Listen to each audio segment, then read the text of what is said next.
Glória a Deus, aleluia. Estaremos ouvindo aqui uma porção da palavra de Deus com o nosso presbítero Denis. Amém. Meus irmãos, eu novamente saúdo, cumprimento todos aí que estão nos acompanhando. Você talvez está entrando agora com a paz do Senhor Jesus. Deus abençoe. Estou contente de rever aqui o Pietro, o pastor Eduardo, o Wagner, o Genival. São pessoas que trabalharam comigo há muitos anos na seara do Senhor, e eu estou contente de estar aqui, viu, meus irmãos?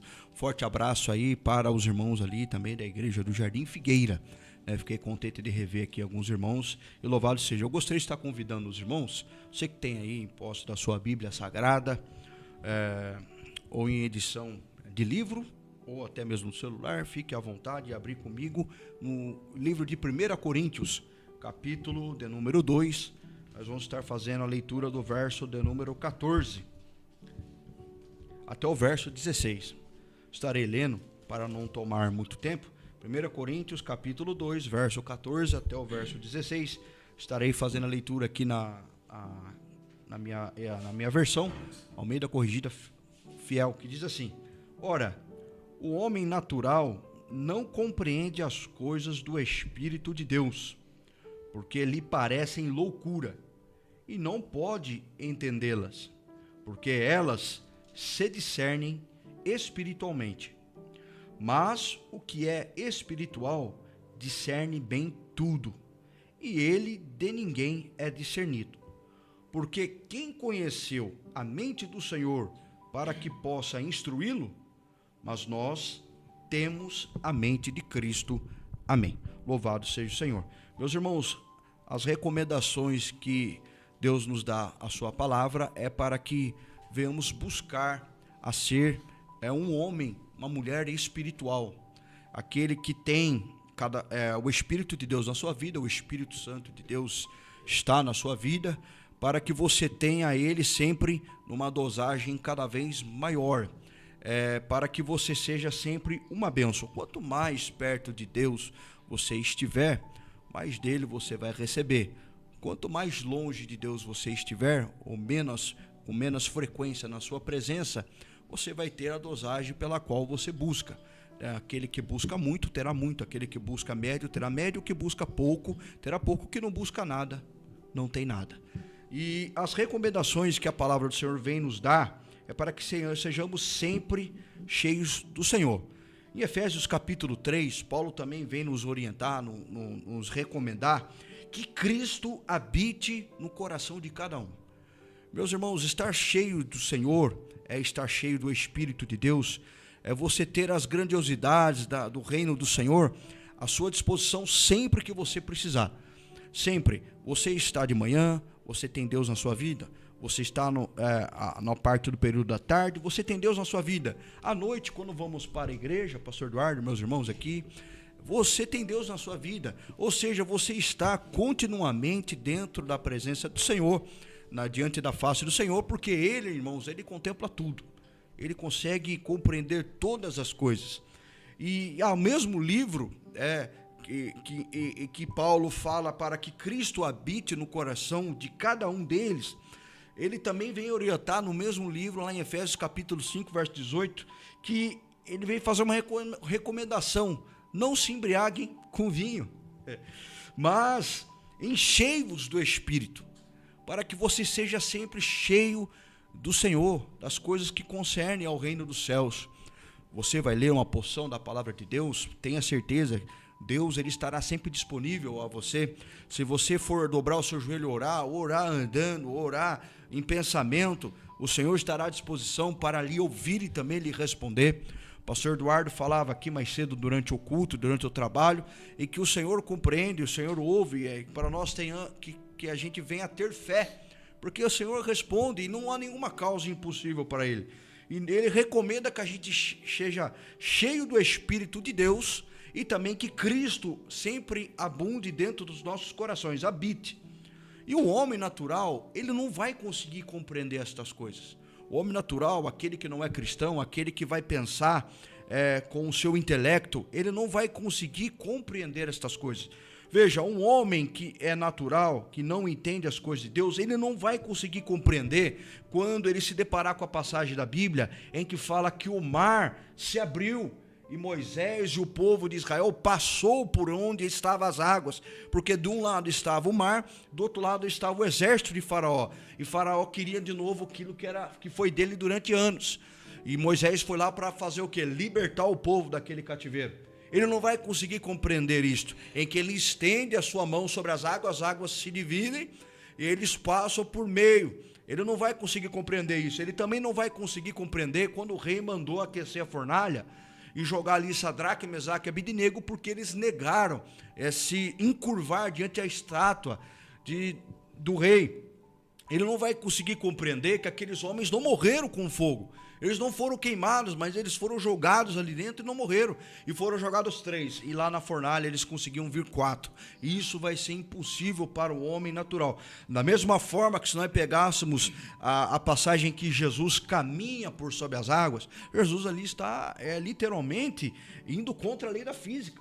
Meu irmão, se eu entrar ali num rio, eu vou afundar. Eu peso 110 quilos. Pedro, eu vou afundar rapidinho. Eu não vou conseguir caminhar por sobre as águas, mas Jesus caminhou. O homem natural não vai conseguir. Se você pegar o episódio que Eliseu estava com os moços lá cortando lenha, o homem estava com o machado cortando e ali a ferramenta estava cega.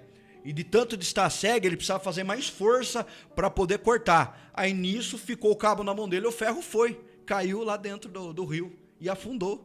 Precisou vir Eliseu fazer algo sobrenatural, o ferro flutuar, sem ninguém mergulhar e pegar com a mão. Ele não vai conseguir compreender isso. Muito menos a multiplicação dos 5 pães e 2 peixinhos. Ele não vai conseguir compreender que aquilo alimentou uma multidão.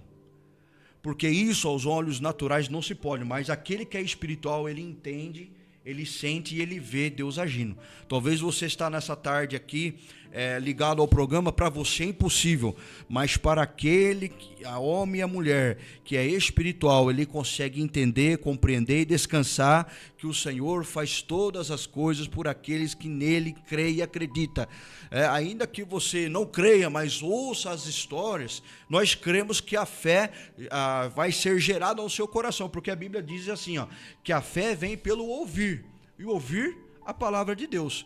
Então, se eu sou um homem natural, ou até mesmo estou indo na igreja, mas não tenho tanto contato, não ouço a palavra, como que vai ser gerado fé em mim? Você precisa estar perto de Deus, ouvir a sua palavra para que a fé seja gerada em você. Da mesma forma, o homem natural não compreende o batismo no Espírito Santo, a imersão nas coisas de Deus. Ele não consegue compreender. Mas a Bíblia vem aqui neste texto recomendar para que nós sejamos pessoas espirituais. O homem natural não compreende as coisas do Espírito de Deus, porque lhe parecem loucura. É loucura estas coisas. Estes textos que eu aqui descrevi para os irmãos, é loucura, para o homem natural é loucura. Ele vai falar para você que a Bíblia Deus não escreveu, foi um homem que escreveu a Bíblia. Logicamente, nós que ensinamos sempre, vamos falar, olha, Deus precisava usar alguém para que ele pudesse, nas palavras do nosso entendimento, escrever para que nós, depois, Pedro, viemos a ler e entender. Hoje aqui eu li o texto, você imagina se um animal não seria capaz de escrever. Um hipopótamo, uma jaguatirica, não seria capaz, um passarinho não vai conseguir escrever. Logicamente ele usou aquele que tinha um intelecto para poder escrever, e hoje nós possamos estar lendo e compreendendo qual é a vontade de Deus. Ele fala que estas coisas espirituais se discernem espiritualmente. Uma pessoa que está enferma, recebeu uma oração de uma mulher, de um homem de Deus, ali ela é curada. A medicina testou doença, mas quando se deparou na simplicidade de um homem e de uma mulher, orando a Deus com fé, aquela doença então é curada. Não tem explicação. Não houve aplicação de nenhum remédio, não houve aplicação de nenhum tratamento, e a pessoa começa então o seu quadro a ser revertido. Tem curas que acontecem instantaneamente e tem curas que são progressivas. Mas o que é espiritual, ele compreende todas estas coisas, tudo. E ele não consegue ser compreendido de ninguém, principalmente quando vier a estas circunstâncias que são impossíveis, sobrenatural. Um exemplo, Jesus no Evangelho de João, veio dizer, capítulo 15, verso 5, sem mim nada podeis fazer. A mulher e o homem espiritual está ligado em Jesus. É tudo que trabalhamos porque Jesus, ele nos entregou esse trabalho. Ide por todo mundo e pregai o evangelho.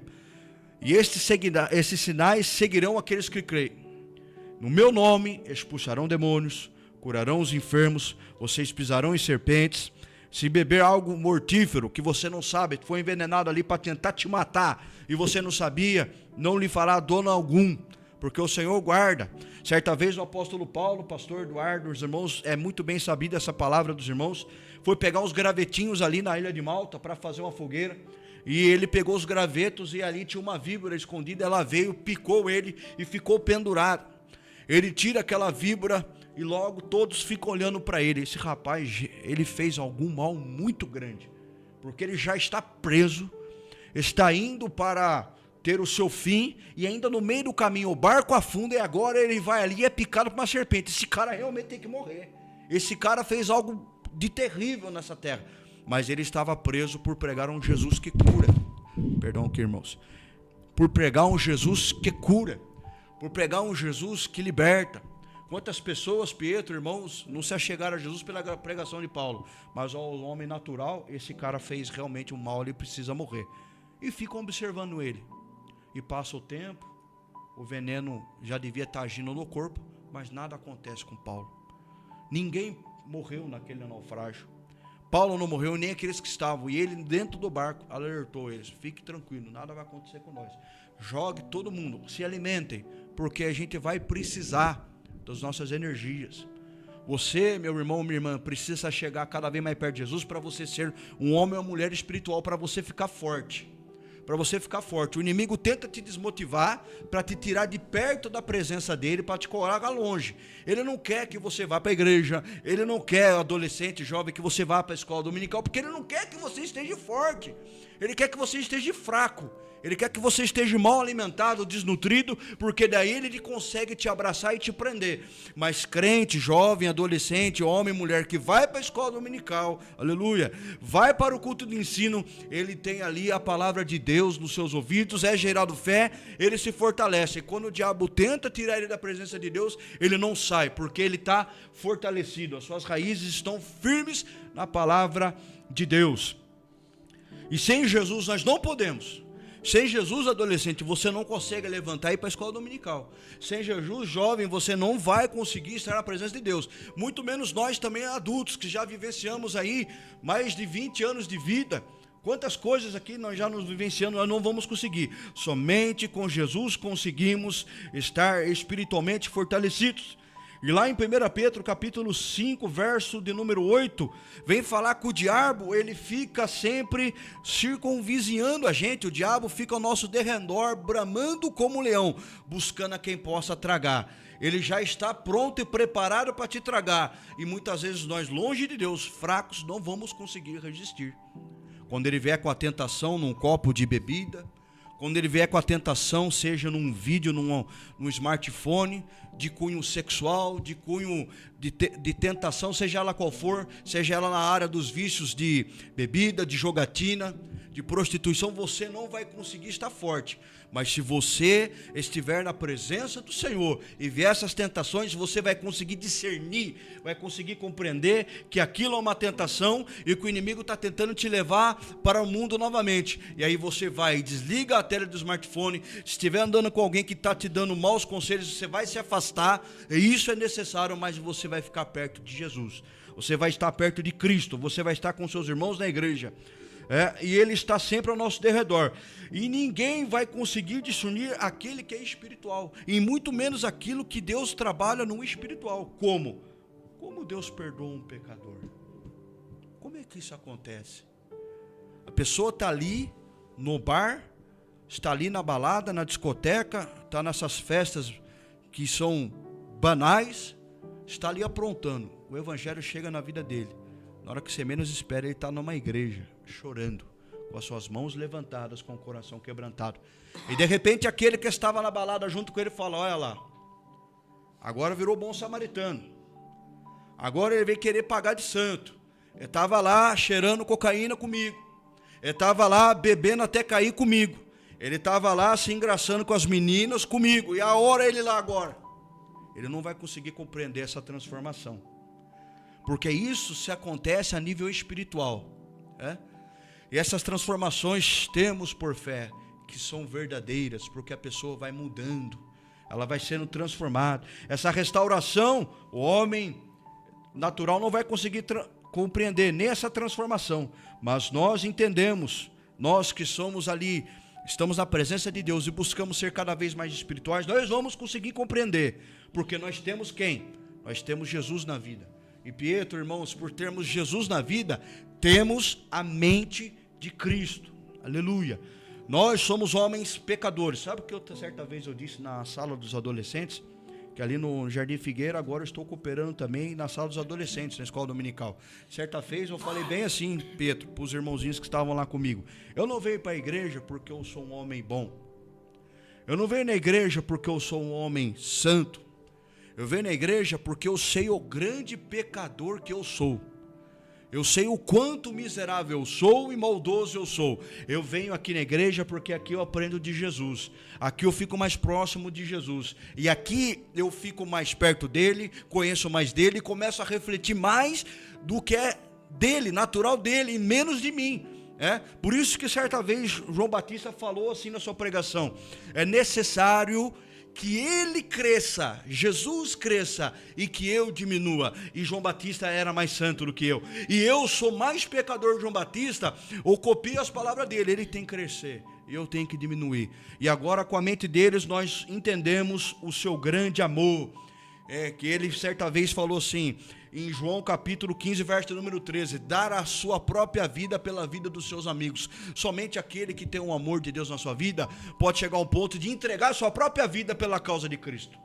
Assim como Paulo fez, assim como o nosso irmão Estevão fez, o primeiro mártir na Bíblia Sagrada, descrito lá em Atos dos Apóstolos. Assim Estevão fez e todos os apóstolos fizeram. Também nós compreendemos o que é ser manso e humilde como ele é. Ele falou certa vez assim, irmãos: vinde a mim aqueles que estáis cansados e sobrecarregados, porque eu vos aliviarei. Ele falou: vem aqui na minha presença e troca esse fardo comigo. Eu vou tirar esse peso das tuas costas e vou colocar então o meu fardo, que é suave e leve, e aprender em mim. Porque você precisa ter a mente de Cristo. Eu sou manso, eu sou humilde, e nada do que nós pensávamos ou fazíamos lá fora agora serve mais. O apóstolo Paulo era judeu, de uma seita chamada fariseus, uma seita a mais rígida que tem. É tudo que ele conquistou antes de ter Jesus, ele reputou como esterco. Eu não sei nada, agora que eu estou aprendendo, porque ele foi transformado. No caminho de Damasco caiu ali o velho Saulo de Tarso e levantou um Saulo novo. E mais para frente começou a ser chamado de Paulo. E também, para terminar, nós podemos compreender com a mente de Cristo a sua justiça e a sua misericórdia. Talvez você aí que está nos ouvindo não quer entrar na igreja, não quer atender o convite dos irmãos, nem do pastor, nem de ninguém, porque você não vê esperança para o tipo de vida que você leva.